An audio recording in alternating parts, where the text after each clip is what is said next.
नमस्कार दोस्तों, मेरा नाम है अभिषेक कुमार और मेरे साथ है मेरे साथी ऋतिक रोशन नितेश मौर्य। नितेश मौर्य।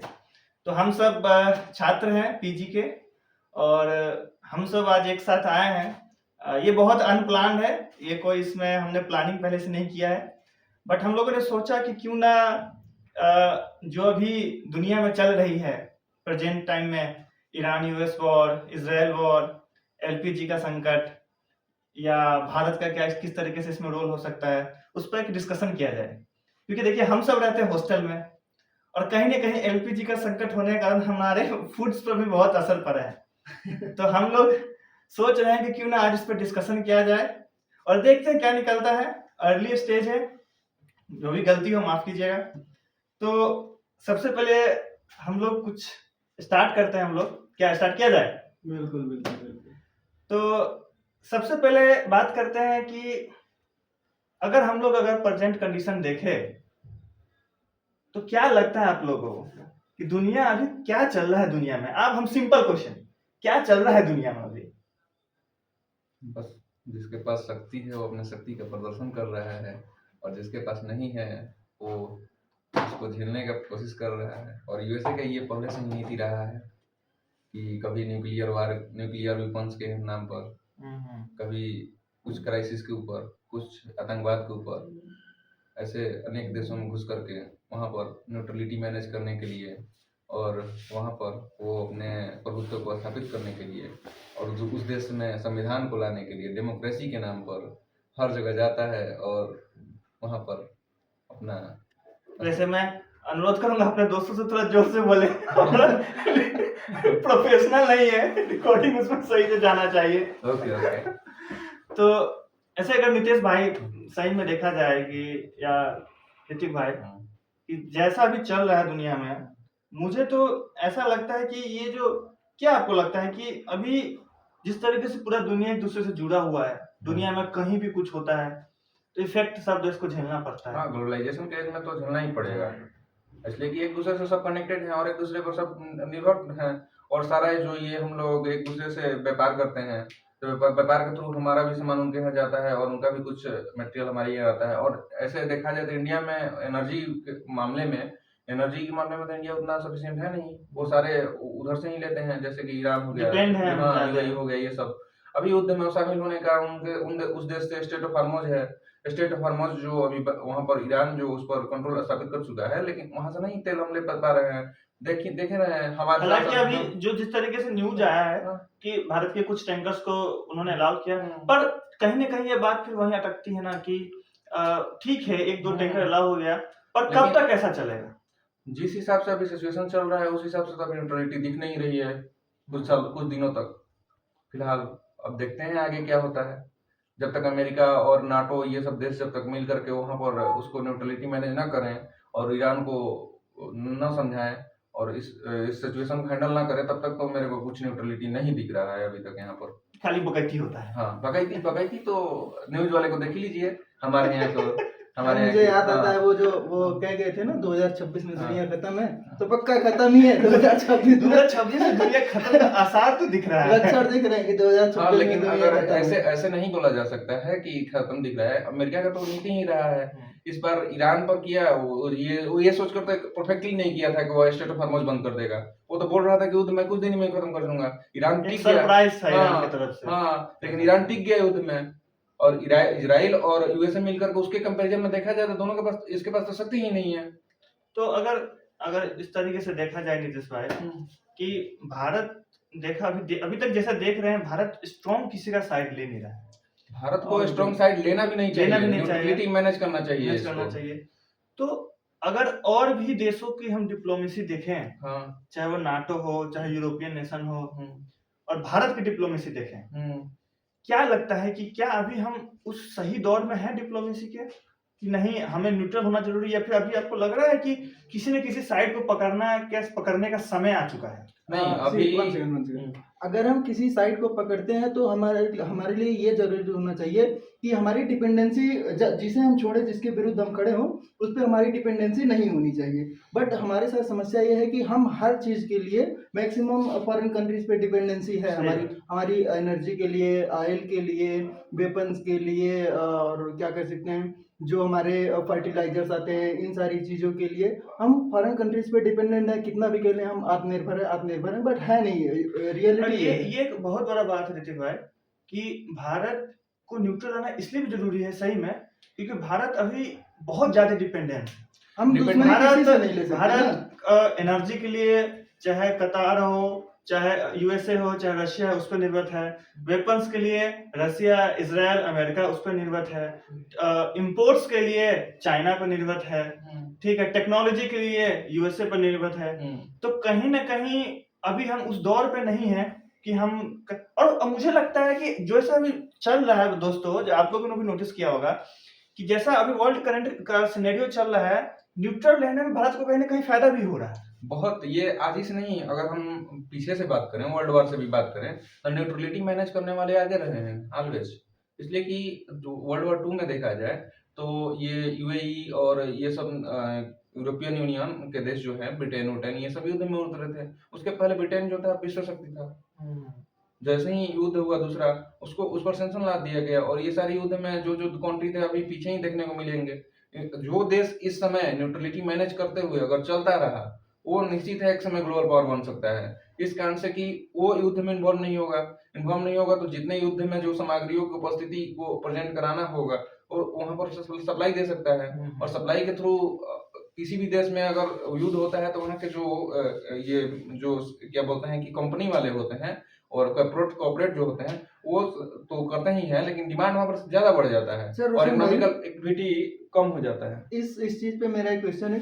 अगर हम हमेशा न्यूट्रल ही रहे तो हम पे भरोसा कौन करेगा? हमारी मतलब जैसे कोई हम पे आक्रमण करने आया और हमने हमेशा न्यूट्रलिटी वाले वो सिचुएशन अपनाया है, तो हम पे भरोसा करके हमारी मदद करने कौन आएगा? क्योंकि हम तो किसी की मदद करने गए नहीं है न्यूट्रल इस चक्कर में कि भाई हमारा, अगर मैं तुम्हारी मदद करने जा रहा हूँ तो मेरा उसके साथ रिलेशन खराब हो जाएगा। तो हम किसी की मदद करने नहीं गए, तो हम हमारी मदद कौन करेगा फिर? तो ये मेरे को एक बात समझना है कि न्यूट्रलिटी जब मैनेज कीजिएगा तो आपका युद्ध किसी के साथ होगा ही क्यों?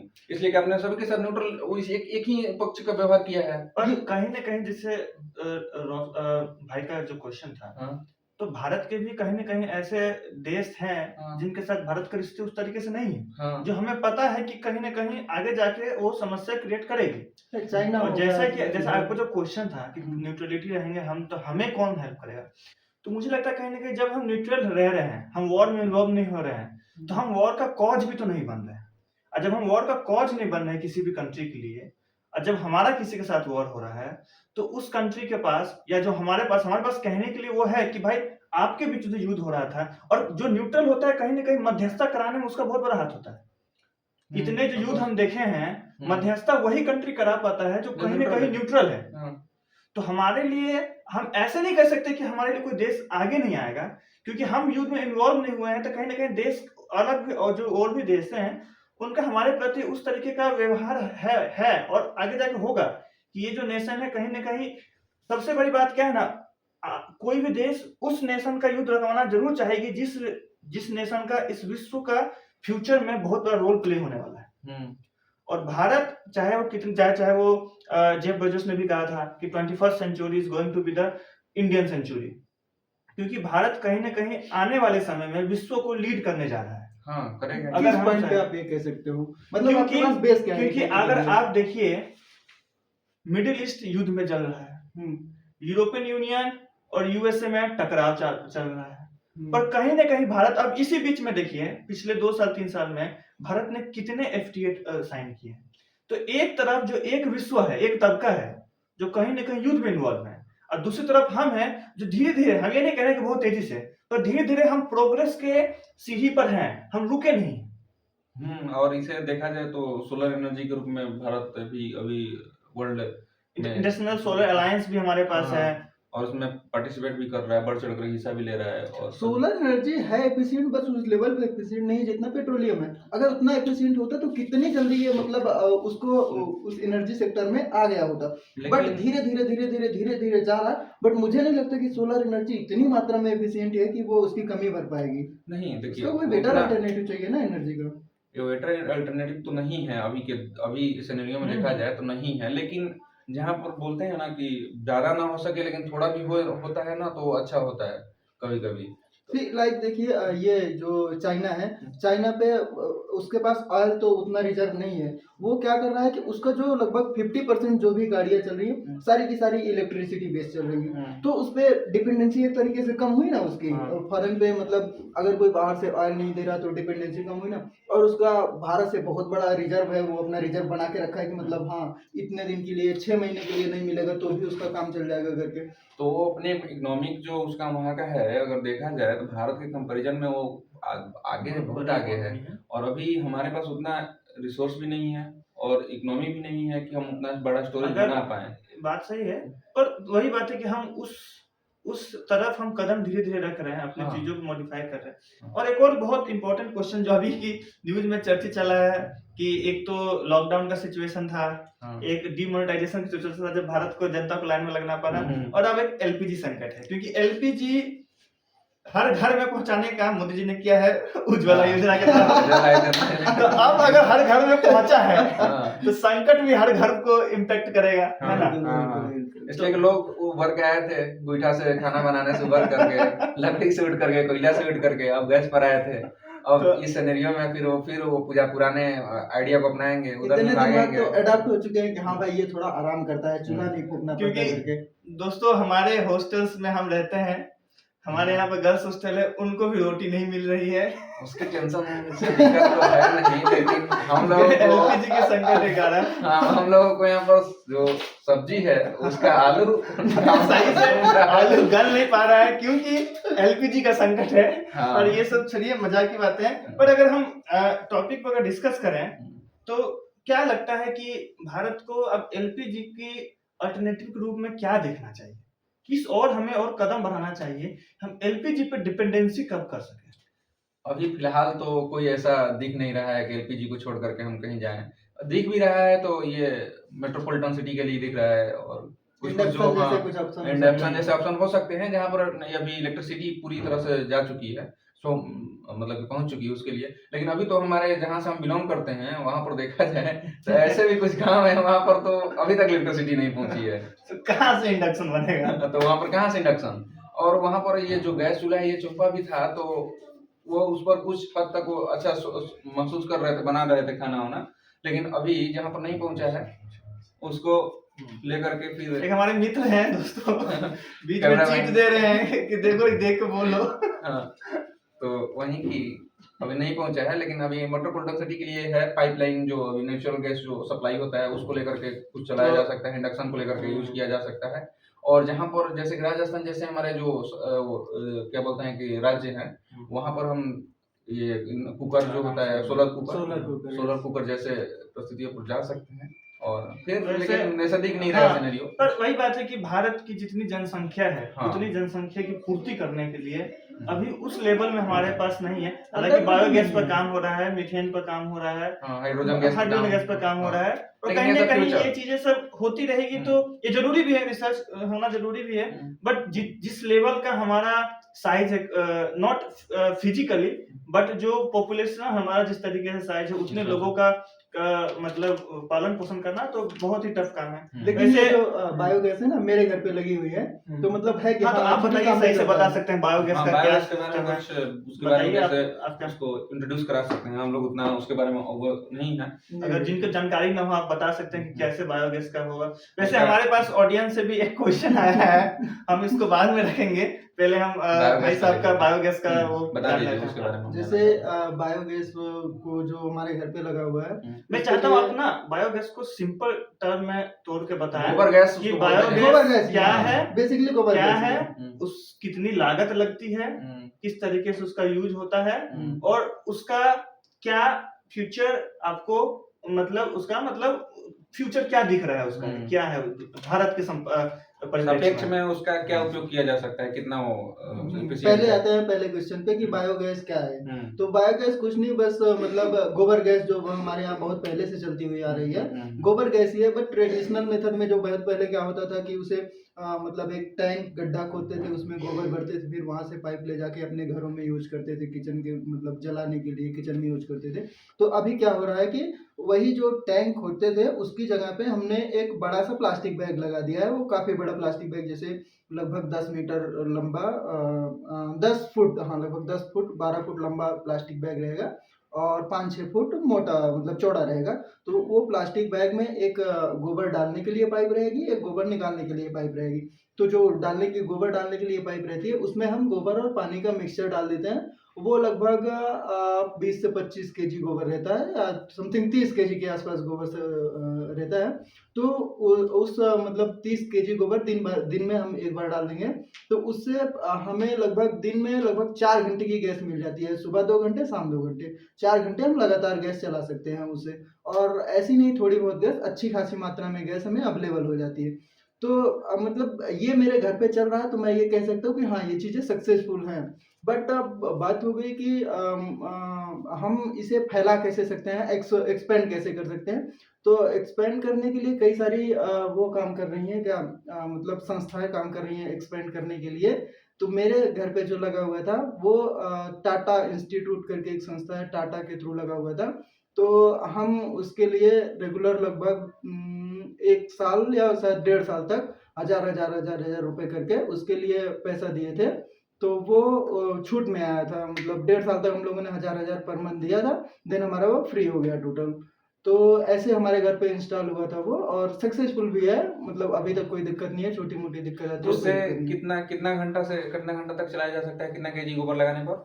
ये बता रहे हैं ना, लगभग 25 से 30 केजी गोबर का, तो मतलब अगर 2-3 झुआ जोन पलेरी रहता है। हाँ, तो हाँ, मतलब उतना गोबर हम डाल देंगे तो सुबह 2 घंटा खाना बन सकता है, शाम को 2 घंटा तो खाना बन सकता है। अगर देखा जाए तो एक छोटी जो पारिवारिक फैमिली है, छोटा है, 5-7 लोगों का अगर परिवार है, तो उनके लिए एक गोबर गैस का छोटा प्लांट अगर लगा दिया जाए, तो वो और Proper sufficient क्या रहेगा। लगता है कि वो कितना जगह उसके लिए पर्याप्त होगा? क्योंकि कई हो सकते हैं जो ऐसे छोटे हाउस होल्ड है जिनके पास उतनी जगह की नहीं है। उपलब्धता नहीं है। तो जगह जैसे उसके लिए सबसे पहले हमें एक गड्ढा खोदना होगा। गड्ढा चाहिए हमें 15 बाई 10 का, 15 बाई 10 का गड्ढा चाहिए। वो लगभग गड्ढा रहेगा 6 फुट, 5-6 फुट का, मतलब गड्ढा रहेगा 15 बाई 10 का, जिसमें हम अपना मेन प्लास्टिक बैग इंस्टॉल करेंगे। और उसके आगे थोड़ा सा चाहिए कि इतना बड़ा का लग जाए जिसमें हम गोबर डाल सकें डालने के लिए। और उस साइड रहेगा, आपके पास जितनी जगह हो आप कर सकते हो कि गोबर निकालने के लिए। तो इतना जगह उसे तो इंस्टॉल करने के लिए चाहिए। हालांकि ये बहुत अच्छा टॉपिक पकड़े हैं हम लोग हाँ, कि बायोगैस अगर हो सकता है। अगर जैसा हमारा क्वेश्चन भी था हम लोग का कि एलपीजी शॉर्टेज सबसे ज्यादा इफेक्ट भारत में किसको पड़ा है, तो ऐसे 3-4 वर्ग हैं। एक तो जैसे कि जो रेस्टोरेंट होटल में जो बनता है वहां पे बहुत बड़ा इम्पैक्ट पड़ा है। दूसरा इम्पैक्ट पड़ा है कि जो स्मॉल इंडस्ट्रीज है, खासकर जो ज्वेलरीज वगैरह जहाँ बनती है वहां पर गैस का बहुत यूज करता है, क्योंकि वहां पर हमें हीट चाहिए होता है, ज्वेलरी वगैरह जो धातु का काम होता है। और तीसरा जो हमारे अर्बन हाउस होल्ड, क्योंकि कहीं ना कहीं गांव में फिर भी थोड़ा बहुत उन चीजों, हालांकि अब आदत पड़ चुका है गांव में भी लोगों को, लेकिन अर्बन फील्ड में देखा जाए तो ज्यादा भी वहां पर भी इम्पैक्ट पड़ा है क्योंकि गैस से ज्यादा बनती है। तो अगर जैसे कि गोबर गैस का जो एक कॉन्सेप्ट है, मुझे ऐसा लगता है भाई कि अगर हम उसको कम्युनिटी लेवल पर करें, कि अगर एक गांव में हम पंचायत के स्तर से एक गोबर गैस प्लांट लगाएं और जिनके पास गाय बैल महीस जो भी है वहां पर डायरेक्ट सप्लाई हो, और वहां से कुछ जितने फैमिली उससे जुड़े हैं वो सब के पास सप्लाई हो उसका, तो अगर हम कम्युनिटी लेवल पर उसको जोड़ते जाएं, एक पंचायत पे हो जाए, 2 पंचायत पे हो जाए, या फिर जो अर्बन एरिया है वहां पर अगर हम लगाते हैं और गांव से जो सप्लाई होता है, तो कहीं ना कहीं एक रोजगार का भी साधन बनेगा गांव के लोगों को जो वेस्टेज होते हैं। और दूसरी बात, ये कहीं ना कहीं एक एनर्जी का अल्टरनेटिव के तौर पर भी आएगा। कैसा लगा? हाँ, लेकिन ये बात सही है, लेकिन एक दिन में ये नहीं हो सकता एक है। दिन में नहीं हो सकता, वो तो इसके बिल्कुल। लिए एक लंबा प्लान रूटीन का, और एक दिन में तो भारत में कुछ नहीं होने वाला नहीं सर। होने वाला है। लेकिन अगर इस बात को लेकर हम बात करें तो ये एक अच्छा अल्टरनेटिव हो सकता है। लेकिन इसमें लॉन्ग टर्म एक प्लान की जरूरत है और इंफ्रास्ट्रक्चर डेवलपमेंट की जरूरत है और कई सारी सरकार मतलब वो सब्सिडाइज की जरूरत है। लिमिटेशंस भी है हाँ ना। इसके लिए सबसे हाँ, बेसिक limitation क्या बेसिक है? लिमिटेशन क्या है कि तुम्हारे पास पशु होने चाहिए। हाँ। आजकल देख रहे हो कि कितने लोग पशु रख रहे हैं गाँव गाँव में भी बहुत ज्यादा लोग नहीं प्रेफर हाँ। करते कि पशु, किसी किसी के पास एक दो गाय भैंस है, किसी के पास तो वो भी नहीं है। तो पहली लिमिटेशन हो गई कि हमारे पास वो पशु होनी चाहिए उसके लिए। फिर दूसरी चीज हो गई कि जगह का, जैसे बात की है जगह का। फिर हाँ। तीसरी ये हो गई कि उतनी सफिशिएंट मात्रा में भी नहीं होगा कि कम से कम 8-10 फैमिली उस पे चल पाएंगी। ये भी तो एक लिमिटेशन है। पर एक लिमिटेड फिर वही अमाउंट है में कि ये कहीं ना सारी कहीं उसका एक साइज मैटर करता है। जितना बड़ा साइज का हम बनाएंगे प्लांट, हाँ उस हिसाब से उतने ज्यादा परिवार को वो कर सके। हाँ, उसको अगर अच्छा से मेंटेन करके चलाया जाए तो हो सकता है कि छोटा छोटा ही प्लांट बनाया जाए और उसको एक कॉम्पिटिटिव मतलब उस तालमेल से अगर चलाया जाए तो हो सकता है, चल इसके सकता लिए है। जैसे हमारे गांव में आया था तो हमारे यहाँ लगभग 3-4 फैमिलीज ने लगवाया था, खुद का इंस्टॉल करवाया था, तो सबके यहाँ चल रहा और है। कहीं ना कहीं इसमें सरकार का भी इन्वॉल्वमेंट होना जरूरी है दोस्तों, हाँ, क्योंकि सरकार अगर सब्सिडी देती है, इस तरीके से अगर चीजें हम्म। होती है तो ये चीजें मतलब एक अच्छा अभी अभी alternative सरकार इस पल पर है। काम कर रही कर है। रही है गाँव में, क्योंकि लेकिन मैंने भी अपने गाँव में देखा है। गांव में देखा है, साथ में सब चीज देखा है, लेकिन ये मेन मोटिव हो जाता है ना कि लोग गांव में उसको उपयोग करना चाहते नहीं है। अगर हाँ। सब्सिडी मिल रहा है लेकर के पचा दिए पहुंचा दिए हैं। मेन दिक्कत ये हो जाता है। ये इसलिए दोस्तों ये ना हमारे गांव में एक, ये गांव की नहीं बात कर रहे गाँव हैं, की- समाज में भी हमारी एक मानसिकता अलग है ना कि जो फ्री में मिल रहा है उसको हमें सही चीजों में यूज हम नहीं वो करते ये नहीं समझ पाते हैं कि ये पैसा हम ही लोग का, हम ही हम के ही टैक्स लोग का का। पैसा है। और इसलिए भी नहीं समझ पाते हैं कि उनको कोई समझाता नहीं है। समझाते नहीं, ये भी है। हाँ। तो और हम्म। ऐसे करके अगर देखा जाए तो हमको लगता है जैसे कि सरकार ने चालू किया था योजना, ये क्या बोलते हैं, राशन जो देते हैं गांव में। हम तो देखें कि ऐसे मुखिया जी भी हैं जिनको राशन मिलता है। अच्छा, हम टॉपिक से ज्यादा भटक गए हैं। वैसे अगर टॉपिक पर फिर से आए हैं हम, हाँ। तो एक दोस्त का मेरा क्वेश्चन आया है, वो कैमरा के सामने आता नहीं दोस्त, ठीक है? वो थोड़ा फिलहाल अभी थोड़ा लचकोकरा है। बट कोई नहीं, उस जीवन में बहुत कुछ हलचल चल रहा है उसका भी। तो क्वेश्चन था कि हालांकि काफी वाजिब क्वेश्चन पूछा है इसने। भाई बहुत बहुत धन्यवाद तुम्हारा, कैमरा के पीछे दोस्तों। लेकिन कि जीडीपी भारत का तो बढ़ रहा है हाँ। कहीं ना कहीं, पर फिर भी भारत का डिपेंडेंसी क्यों नहीं कम हो रहा है दूसरे देश पर? इस कारण से नहीं हो रहा है कि जो हम जहां पर हमको अभी लोकल लेवल पर जो बोलते हैं कि ग्राउंड लेवल पर जो काम करने की जरूरत है वो हम नहीं कर पा रहे हैं। जो जहां पर बच्चे यहाँ पर जो काम कर रहे हैं, जैसे कि लेकर के सिलाई को लेकर के, कपड़ा बुनिंग को लेकर के, ये वीविंग जो बोलते हैं, हम लोग बुनते हैं कपड़ा, ये सब को लेकर के, और ये इलेक्ट्रिसिटी जो हम लोग इलेक्ट्रिसिटी से रिलेटेड, जैसे कि अभी चाइना को देखा जाए तो चाइना के हम लोग को ज्यादा डिपेंडेंसी चाइना पर है इस इलेक्ट्रिसिटी फील्ड को लेकर के बात करें तो इस कारण से कि जैसे कि वो अपने यहाँ ये सारे जो मटेरियल है उसको लेकर के काम किया है, और हमारे यहाँ ऐसे जो पर्सपेक्टिव था इस पर अभी पीछे पीछे के सरकारों को देखें तो इस पर काम नहीं किया था। एक मिनट भाई साहब, रोकना चाहेंगे आपको। वैसे दोस्तों, अगर आप लोग सुन रहे हैं, अगर जो भी देख रहे हैं, हम आपसे भी जानना चाहेंगे, क्योंकि ये क्वेश्चन बहुत ही सही क्वेश्चन है। जो भी अगर आप देख रहे हैं तो आप भी आंसर दे सकते हैं कमेंट्स में कि आखिर भारत की जीडीपी बढ़ने के साथ साथ भारत की डिपेंडेंसी कम अभी उस लेवल का नहीं हो रही, जिस परिप्रेक्ष्य में, जिस रेशियो में भारत की जीडीपी बढ़ रही है, उसी रेशियो में अगर भारत का डिपेंडेंसी भी कम हो तो कहीं ना कहीं भारत के लिए अच्छी बात है। तो अगर आपके जो राय विचार होंगे आप भी उस पर दे सकते हैं। डिपेंडेंसी धीरे धीरे कम हो रही है, लेकिन हाँ। अब एक ही दिन में तो डिपेंडेंसी कम हो नहीं सकती है। बिल्कुल सही। और इंडिया एक डेमोक्रेटिक कंट्री है, यहाँ पर किसी पर कुछ भी थोपा जा नहीं सकता है। और यहाँ पर आप बोलिएगा कि ये नहीं करना है, लोग वही करेगा। हाँ, तो इस हिसाब से देखा जाए तो यहाँ पर ये चैलेंज भी है कम करना, लेकिन धीरे धीरे करके लोगों को समझा करके, नॉलेज दे करके, स्किल इन्हेंसमेंट कोर्स दे करके, जैसे कि हमारे यहाँ ग्रेजुएशन होता है, आपने देखा है सारे जगह पर ग्रेजुएशन होता है। बिहार के ग्रेजुएशन की बात ही मत कीजिए, वहां पर पंचवर्षीय योजना होता है, ठीक है। तो ग्रेजुएशन होता था, तो ग्रेजुएशन जो होता है वहां पर स्किल इन्हेंसमेंट को लेकर के नहीं, जैसे कि हम गाँव में जाकर के बोलेंगे कि मैं आर्ट्स करना चाहता हूँ तो कोई नहीं करेगा, बोलता है कि आर्ट्स वो तो बिना पढ़ने वाले करते हैं। साइंस बैकग्राउंड का क्षेत्र हो गया। जैसे कि इसके बाद हम बात करेंगे, जैसे कि अभी हमारे बिहार सरकार से मैं बिलोंग करता हूँ, तो वहाँ पर कुछ नीति चल रही है कि लड़कियों को वहाँ पर ये नर्सिंग जीएनएम एएनएम और ये स्किल कोर्स दिया जा रहा है। ये कभी भी बेरोजगार नहीं बैठेंगे, जैसे कि ग्रेजुएशन करने के बाद हम बेरोजगार बैठे हैं। बात यही पे आता है दोस्तों कि भारत में जिस तरीके से शिक्षा की व्यवस्था है, हम लोग उस शिक्षा के पार्ट है कहीं ना कहीं, ठीक है। तो जो स्किल, देखो कहीं ना कहीं स्किल इन्हांसमेंट कोर्स बहुत जरूरी है भारत के परिप्रेक्ष्य में। और एक और चीज आया है, क्या तुम बीच में डिस्टर्ब करता रहता है।